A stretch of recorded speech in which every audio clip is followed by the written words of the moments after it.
let's get into the main topic, Fading Frontier by Deerhunter. So if you guys don't know, Fading Frontier is the seventh album from Georgian indie rock band Deerhunter. The band has had various genres and lineup changes for all their albums, and they've gone to many genres, including noise rock, shoegaze, garage rock, punk, ambient, and more. Just go to their Wikipedia page. You can see all the genres they've covered and whatnot. It's an insane amount. The band is led by, I think the band's only like member from like the beginning to like now has been lead singer and just general frontman Bradford Cox, who's a very interesting character. If you've read on anything about him, can we talk about? I think one of the points that we have on the schedule is that his live behavior is very interesting. Erratic. Because he has a solo project called Atlas Sound, and during one of the shows, a fan heckled him saying, yelling "My Sharona," and then he played "My Sharona" for like an hour. An hour. And he told My Sharona endured still. By My Sharona endured still. And, like, he told the audience to take their clothes off. He had the audience lift up their chairs and just shake them. He's a very interesting person. I think I just read a Pitchfork interview with him to do like for this discussion. He's and I think actually like looking into Bradford Cox, like where he is right now, is very interesting because I think one of the biggest inspirations for this album was the fact that he got in a pretty bad car accident, or I think he got hit. Yeah, he got hit by a car like late last year, and so that kind of was. If you look into the lyrics, you see a lot more themes of sort of like isolation, but kind of like being happy with that, kind of being alone, which I think he talked about in the interview with that like. That people, everyone, maybe people say it's like, oh, I don't want to die alone, but he's just sort of like, I don't mind being alone. That's not a bad thing. Yeah, sometimes it can be bad, but generally it's like, whatever. I think, I'm happy being with myself sometimes. But anyways, let's get more into the album. So, I think, Ted, you are more the Deerhunter expert of all this here. Gonna be a minute, just hang on, keep talking. Okay, but yeah, Deerhunter, this is probably like, Fading Frontier is my first, like, album that I listened to, like, from Deerhunter. I think I tried listening to Halcyon Digest like, a couple weeks ago before, like, Fading Frontier came out, and I was just sort of like, okay, I can't get into this. Like, I'm not in the mood for this. But Fading Frontier definitely clicked with me, like, a lot faster, because the album is a lot more accessible than any other Deerhunter release, where it's like, oh, wow, I could probably hear this on my college radio station, and that's not a knock of the album. I think it's probably better that they went more accessible, because one of the biggest problems I've had with previous Deerhunter albums, going back and trying to check them out, was that I can barely hear like anything Bradford Cox is saying, which is not always bad, but it's like there's just like a lot of general distortion in their music that's like, okay, I gotta like really focus on this. But like Fading Frontier was like the production's very clear. Bradford's vocals are clear and very easy to hear. You can figure out what he's saying very quickly. The melodies and just the general like chords and whatnot, all this stuff, it sounds very mainstream friendly, which I think is good. And I think it's a move that I think Deerhunter should make. I think it's just sort of like a clear progression, because like Monomania, like I checked it out today, and it's like distortion to the max. It's like, I don't fucking care, fuck you. And this album's more like friendly and more like, come on in for a drink, man. Have some iced tea. It's all good, man. But also, I think also that's a funny thing with the fact they're going more mainstream, was that like if you do look into the lyrics, they're a bit like kind of depressing in certain ways, but it's just sort of like, I think there's definitely some very depressing songs in here. Like a song like Leather and Wood is like just the general sounds of it is just very depressing, and looking into the lyrics, it's like, oh wow. I think he talks about like driving a car off a cliff and whatnot. It's like, oh god, Jesus, man. But let's see. I should probably stop talking and let someone else go about what they think on this album.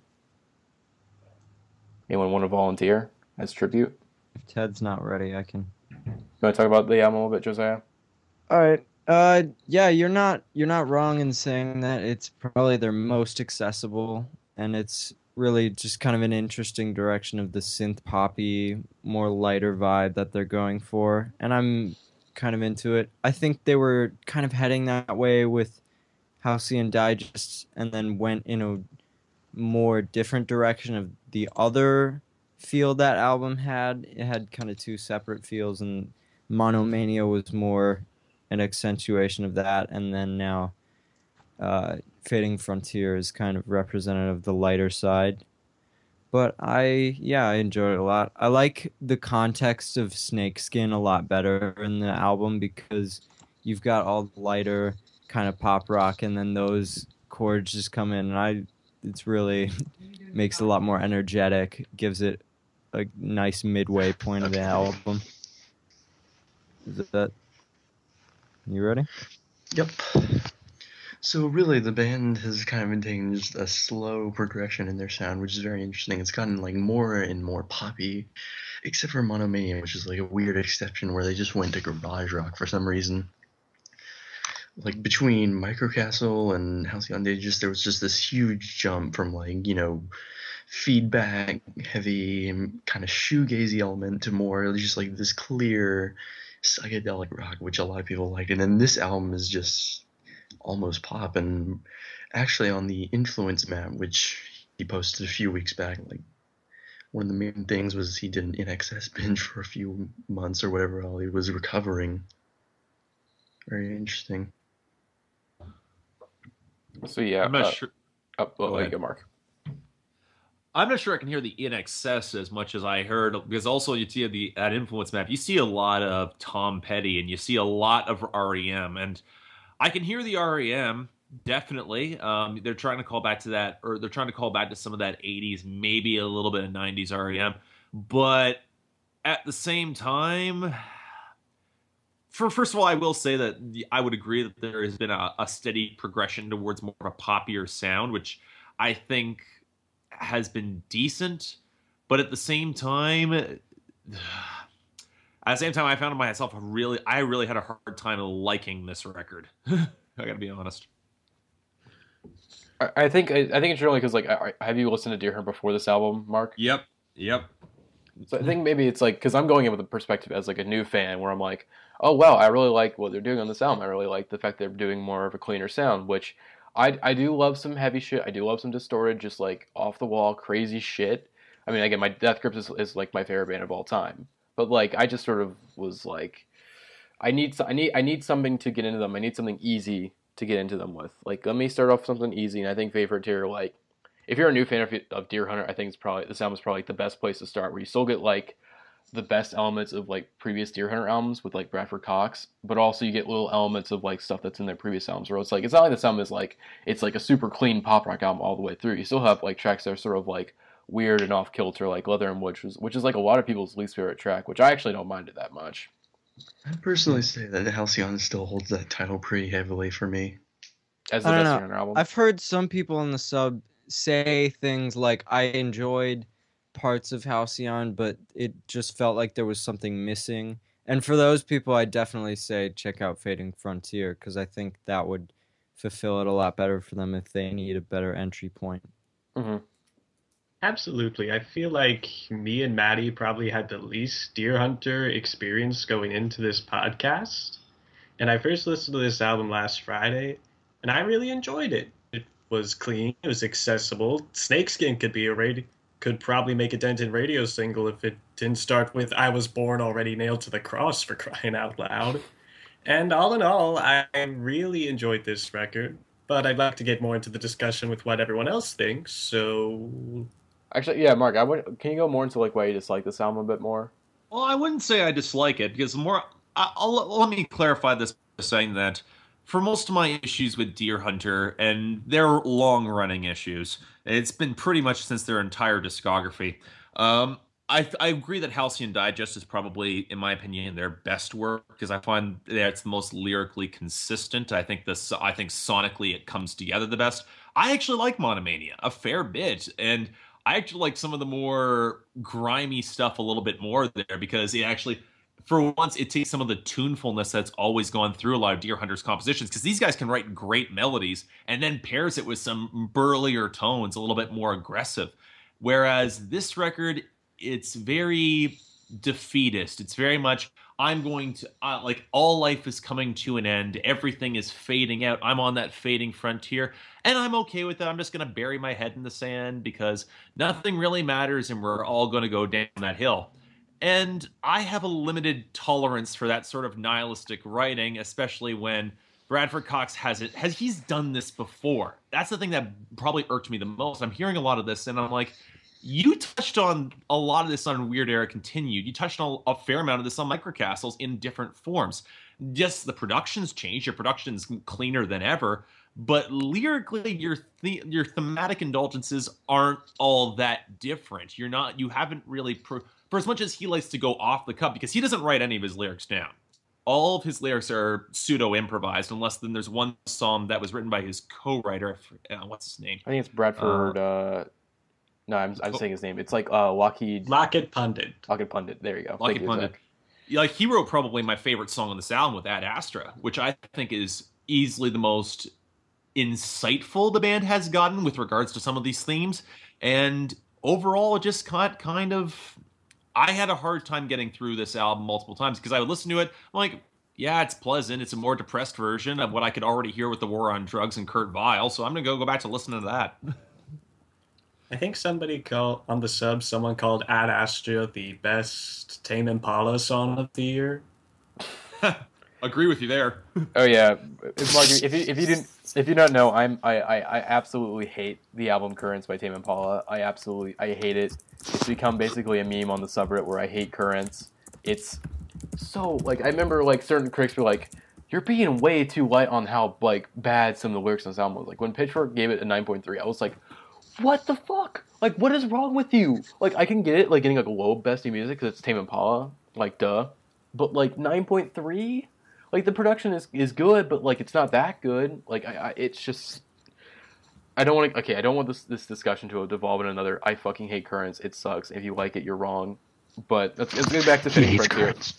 What have I done? Let's get back to Fitting Frontier. But Ad Astra, I also noticed a lot of, like Beach House, like, an influence on this album a little bit.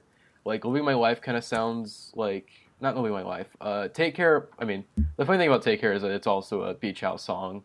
And also, it sounds very much like a Beach House song, where it's like the lyrics are very similar to Beach House, the production's very similar to Beach House, but I think it does it in some ways a little better than Beach House. I just think, in my opinion, I think Bradford Cox is a much more interesting vocalist and lyricist than Victoria, which, I wasn't a big fan of the new of the last Beach House album or even Depression Church. Like, basically, like, the last couple of Beach House albums I've not been a big fan of. Like, Teen Dream is still, like, that's number one to me.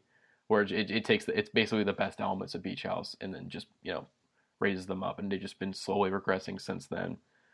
But yeah, Fame Frontier, it definitely seems like another change in I think you were talking about how, like, Halcyon Digest, it's like a progression from Halcyon Digest where, like, it was going in that direction where they're gonna become more cleaner, but then, like, Monomania is like, hold on a second, we're gonna go something really distorted, something really heavy, something really garagey, because fuck you, fuck this progression, just gonna go off the charts, we don't fucking care. And then, like, Fading Frontier is like, okay, we're going back on the chart. We don't care. But yeah, I do like the cleaner production. I haven't really gotten really into the lyrics of the album yet, which I think is, like, I've been trying to before we, like, the last two listens I did before this podcast.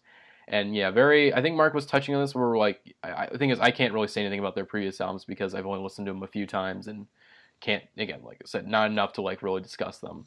And you're saying that they were touching on stuff they'd touched before, and how, like, I'm gonna disagree a little bit on, like, the fact he's like, I give up, I think he's just like, I don't think it's as pretentious as you're making it out to be. I think it's just sort of like, I kind of realize what's gonna happen, and I'm perfectly okay with that. Like, if you read the Pitchfork interview that he did with that Bradford Cox did, you do sort of realize that, like, yeah, he's more isolated, but, like, he's happier than he's ever been, according to the interview. It's like, this is the happiest I've been in a long time. It just seems like this album in general is just a very, like, at least on the surface, it's very happy, and it's very sort of, like, more cheery. It's like, it's like, he's doing okay. That's kind of cool. But then, of course, you look more into the lyrics, and it's like, oh, he's kind of, like, sad. But it's like, is he really? I wouldn't say he's so much sad as much as he's gone back into the cocoon that makes him, and he's got back into his comfort zone. Mm-hmm. And you know what? I'm okay with that. Like, if he wants to be in that zone, and he wants to stay in that zone, like when he's had songs that he's touched on it before. I'm very distinctly remembering Microcastles. I'm okay with that, because there are good songs on this record that I actually do like. I like some of the melancholic grooves that will come up on, like, you have that, like, on the opening couple of tracks. Mm-hmm. I like this very solid groove that comes across on Duplex Planet, which is one of my favorite songs on the record. And Snakeskin, another solid track. I feel when this album needs a little bit more momentum, it really does deliver on those more pop like promises. But the thing is that when I start digging beyond that, I find a lot of it's been done done by Deerhunter in the past, and B, there's just not much that I really pull from it. I like when he's reflecting upon being in the hospital and wanting to break out of it, but eventually much of this album is feeling comfortable in that ending state. And to me, that doesn't touch me very well. It just kind of rubs me the wrong way. I definitely see that. Like I think you mentioned earlier, Snakeskin. Like I kind of wish the album was more like Snakeskin in general. Like most of the album is very like toned back and more just sort of like chilled out. And Snakeskin's like it brings a lot of energy. Like the song is just very energetic. Where it's like, wow, this is like it's still my favorite song on the album just because of like it's so energetic. And more of these songs are more sort of like laid back, and it's like I like the song. I think I like all the songs on this album, but it's just sort of like I wish this album had a bit more energy, which is why I kind of enjoy like. I mean, listening to Monomania today, because Monomania just has tons of energy to it, and of course, but also it's extremely, the production's extremely like it's just distortion heavy, where it's like, okay, I really want to get into this, but like it's hurting my ears, and I'm trying to do homework right now, and it's kind of hurting me doing this homework. But I think it's very good when you put it on the background. You put it on the background, it's very pleasant.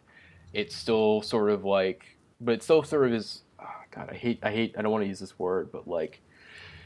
You can use it in the background, but it's also still something that, like, if you dig deep enough, you go, oh wow, there's actually a lot to this album. But like, I think like what you're doing, Mark, is like when you dig even deeper than that, you're like, yeah, they touch on this a lot in their previous albums, and it's just like, it was fine the first time, but the second time it's like, you guys already did it, I don't care. Or did you like when they did it on Microcastles? Both of you guys touched on momentum and energy, and that has me thinking, even though I think that the length of this record, only about 36 minutes, works in its favor as an accessibility point, do we think it's too short to build up that sort of momentum and energy that the other albums have? I think so, yeah. I think that's a good point. Yeah, it kind of goes a little bit short, but anyway, I think I like the chillness, and for reference, my favorite song would have to be Carry On, because it just closes the album perfectly. But honestly, I even like the chill because they've done a lot of just crazy stuff before with the really haziness of cryptograms, and then like just the very loud and involved sound coming from like Microcastle and Monomania. I really prefer this, honestly. Mm-hmm. It's a lot less crowded, and it leaves room to just listen. Mm-hmm. Well, yeah, because as I mentioned earlier, this album, it clicked me a lot faster than the other Deerhunter album. I think overall I do really enjoy this album. I guess, let's see, is there anything else we want to discuss about this album that we didn't touch upon before we kind of get into like our final statement and ratings and whatnot? I think the one thing that I appreciate the chill vibe here, because in terms of, I think the point of clarification is that I dislike the chill vibe, I dislike that sort of vibe, because I can easily put on the new Elvira album or the new Destroyer album, which was outright fantastic, or go to something like Casualties of Cool, which is very, very mellow, like has that mellowness. Where I find this album breaks down for me in maintaining that level is the production. I think a lot of the production on this album really, really does hurt it, because many of the beats on this record are very hi-fi. They're very prominent and close to the top of the mix, where you have then in the background you have a little bit more of that rustic flavor that calls back to REM, that calls back to some of that Tom Petty side, and that's where the majority of the melodies lie. And I'm like, this is really good. And even when you bring in your regular drums at that level, that sounds good too. So when you add in superfluous elements like on Parts of Leather and Wood, which has a lot of these weird off-kilter elements, I don't mind the weirdness, because when you put it on Ad Astra with the radio signal coming in, it fits the overall thematic line of the song. But when it comes in on across some of these songs, it feels like an excess element to make it sound more modern and sound more weird than it is, and just clashed really in a way with the rest of the production that just did not jibe with me. It just felt a little bit sloppy in terms of being able to blend that sound together. So yeah, again, I'm trying to figure out what I was gonna say. But yeah, I think it's an interesting point where there's definitely some inconsistencies in the production where it's like sometimes, like I said, Snakeskin is like compared to the rest of the songs on the album, it's kind of jarring. I would consider it like True Affection was one of my favorite tracks off of Father John Misty's album, and that song is just like crazy different than the rest of the songs on this like on that album, but it's still one of my favorites because it's so fucking different. I think that's why Snakeskin is one of my favorites because it's so different, and it's also like if certain people when they look at albums as a whole, which I do that too, it's like, oh, the song it doesn't fit with the rest of the album, I don't like it, but it's like I kind of like when songs just go like we're just gonna go completely different route, and then we'll go back to normal. Like I'm fine with that. But yeah, I think certain things like certain elements on this album definitely don't like work as well as they want to. Like I think some of the more minimalistic production, it's like you could have used a bit more layers, you could have added a bit more to this. It's sort of bare bones, and then like I'm not like sometimes minimalism can work in its favor, but for the most part, I do like a bit more maximalist elements. If you of course you do it well, and you have a little bit of restraint to them, and not just like just like, oh, we're gonna throw in all this and this just for the sake of it. It's like, if you're gonna add all this stuff in, make sure it all works well. And this it could have used a bit more, which I'm not. And again, I don't want to come off as I dislike this album. I actually like this album a lot, but yeah, I definitely think this album is a bit bare bones in certain places that could have added a bit more. But I think that's kind of our discussion's kind of wrapping up a bit. Does anyone want to give like a final statement on the album? Or give their own final statements on the album and give a rating? It's good. Like 8 out of 10. Like 8 out of 10. Not their best, but still good. 8.3 out of 10 Atlas Sound Sharonas. God damn it! I was gonna rate the album 4 of my Sharonas out of 5. God damn it! You stole my joke. Actually, never mind. I put it at 7 out of 10 potted plants. All right. 4 out of 10 pictures of Falconer, Bradford Cox's dog. Almost definitely going to wind up in my top 10 of the year. Very good album. Wait, you just give it a 4 out of 10? Give it a 4 out of of 5. 4 out of 5. I was like 4 out of 10. 4 out of 5. That's like the church discussion where we were talking churches. 4 out of 10 album of the year. Which sorry, Mike, we didn't really like we discussed churches a few weeks ago on the podcast, and most of us were just sort of like and lukewarm on it, and like Zach was like, oh yeah, he was kind of agreeing with us, but like it'll probably end up in my top 10 of the year, and I'm like, what? So what? Why are you agreeing with us and then saying you're gonna put in your top 10? I admit it. Yeah, whereas in my case, churches will be in my top 10 of the year. And Bradford, 6 out of 10. Heard them do better.